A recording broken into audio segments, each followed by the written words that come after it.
Sa kasulatan, marami po tayong mababasa na nagpapatunay na yung sexual na pagsisiping ay kaayon sa layunin ng Diyos sa lupa. Halimbawa, nung lalangin po yung unang mag-asawa na sina Adan at Eva, inutusan po sila ni Jehovah noon na magpalaanakin at punuin ang lupa. At dun po sa Genesis 9:1, binanggit po doon na inulit po ni Jehovah yung utos na yun doon sa pamilya ni Noe na punuin po nila yung lupa. Kaya para maging posible yun mga kapatid, siyempre nasasangkot po dyan yung sexual na pagsisiping. Kaya hindi po ito mali o kasalanan. Kasi dahil doon nga po sa binanggit natin kanina, ito po ay kaswato ng layunin niya para dumami yung tao sa lupa. Pero yamang ito po ay utos ni Jehovah sa napakatagal ng panahon. Masasabi po ba natin na nagbago na yung pangmalas niya sa may kaugnayan sa bagay na ito? Siyempre, ang sagot natin dyan mga kapatid ay hindi. Sa katunayan, meron pong mga simulain sa Biblia kung ano yung dapat gawin ng bawat mag-asawa para mapahalagahan po nila yung kaloob na ito.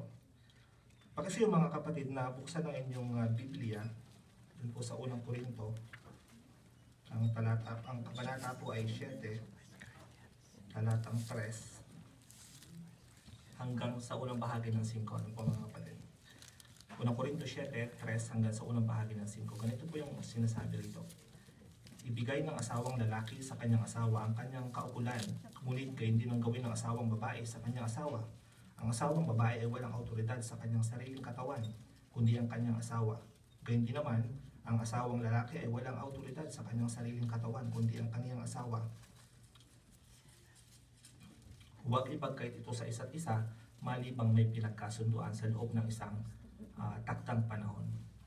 Kaya dito mga kapatid sa binasa po natin, malinaw po na ito ay kaloob mula sa Diyos at inutusan nga po niya yung bawat mag-asawa na ibigay yung kaukulan sa isa't isa. Pero ano po ba yung mali o yung kasalanan may kaugnayan sa sexual na pagsisiping? Kung babalikan naman po natin dito pa rin sa unang Korinto, dun po naman tayo sa kabanata 6, ano po? Basahin po natin yung ikalawang bahagi ng talata 9.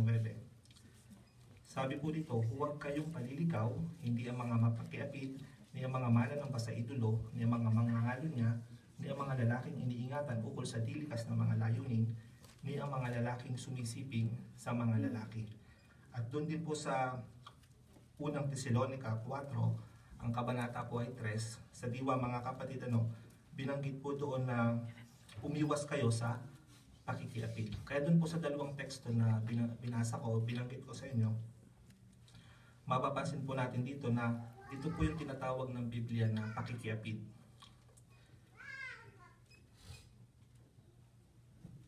So, yung pong pakikiapid mga kapatid, kinuha po ito doon sa Grekong salita na porneia. Ano po? Ito pong porneia, ito daw po ay ginagamit ko minsan para tukuyin yung pagtatalik sa pagitan ng mga taong hindi kasal. Sa mas malawak pong kahulugan, ang katagapong ito ay tumutukoy rin sa pangangalo niya o yung pagtatalik ng mag-asawa sa hindi nila asawa, insesto at pagsiping sa hayop. Kaya naman ang gayong gawain at gaya po ng alam natin ay mahigpit na hinahatulan ng Diyos na Jehovah. Kaya bagaman yung bagay pong ito ay kaloob mula sa Diyos, hindi po ito dapat ipahayag ng walang limitasyon. Ang simulain po ito ay kumakapit maging sa loob ng kaayusan ng pag-aasawa. Ngayon, ano po ba yung pakikinabangan natin mga kapatid kung susundin po natin yung tagubilin ni Jehovah hinggil sa sexual na paggawi? Ang totoo, napakarami po nating pakikinabangan po. Pero magpabanggit lang po ako ng ilan. Kaya nang tutulong daw po ito para makaiwas tayo dun sa sakit na naililipat sa pamagitan ng pakikipagtalik at ang iba nga po dito ay hindi gumagaling o nakamamatay pa nga. At naipagsasanggalang din po daw tayo nito, lalo na yung mga kababaihan po, doon sa mga hindi inaasahang pagdadalang tao.